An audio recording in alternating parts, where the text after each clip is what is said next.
Assalamualaikum warahmatullahi wabarakatuh. Bismillahirrahmanirrahim. Alhamdulillahi rabbil alamin. Wabihi nasta'inu ala umuri dunya waddin. Ashhadu an la ilaha illallah wa ashhadu anna Muhammadan abduhu wa rasuluh.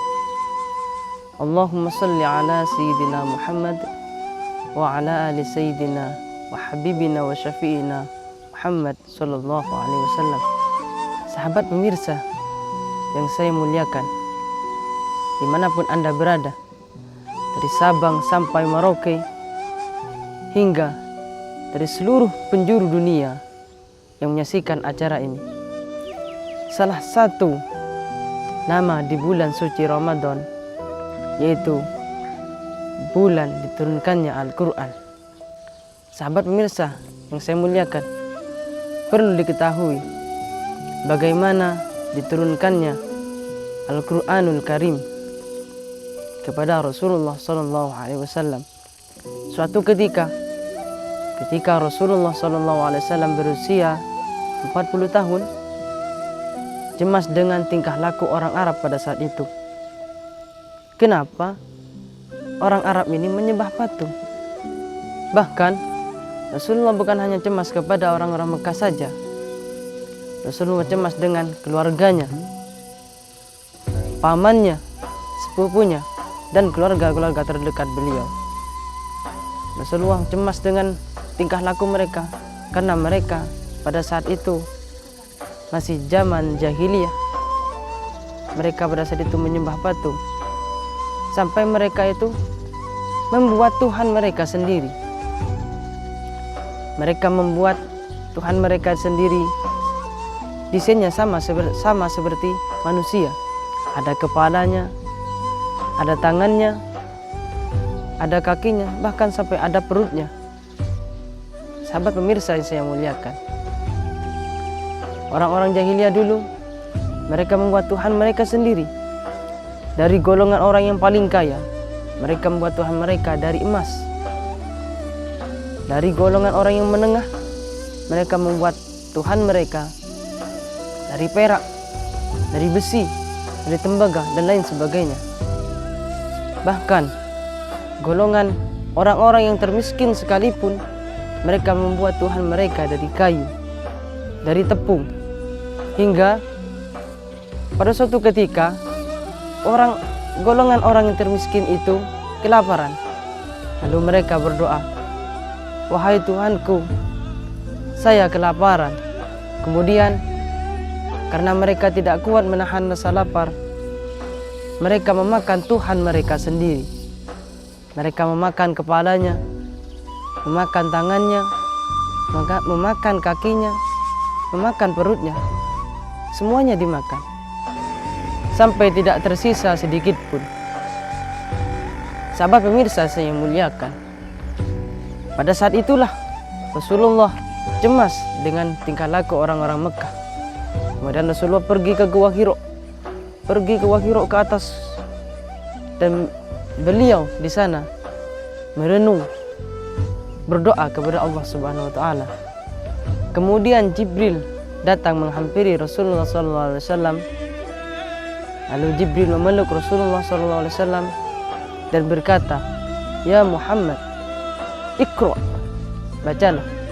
Rasulullah menjawab, "Saya tidak bisa membaca, Jibril." Kemudian Jibril memeluk dengan erat dan berkata, "Iqra ya Muhammad." Rasulullah menjawab, "Saya tidak bisa membaca, ya Jibril." Kemudian dipeluk dengan ketiga kalinya oleh Jibril dengan pelukan yang sangat erat, sampai Rasulullah itu pada saat itu sesak napas. Jibril berkata, "Ya Muhammad, Iqra, bacalah." Kemudian Rasulullah menjawab, "Iqra bismi rabbikal ladzi khalaq," dan seterusnya sampai ayat kelima. Sahabat pemirsa saya muliakan, berlanjut dari kisah tersebut, kemudian Rasulullah SAW pulang dan menemui Sayyidah Khadijah dan menceritakan peristiwa tersebut kepada Sayyidah Khadijah. Kemudian Sayyidah Khadijah langsung mempercayai atas kerasulan Nabi Muhammad SAW.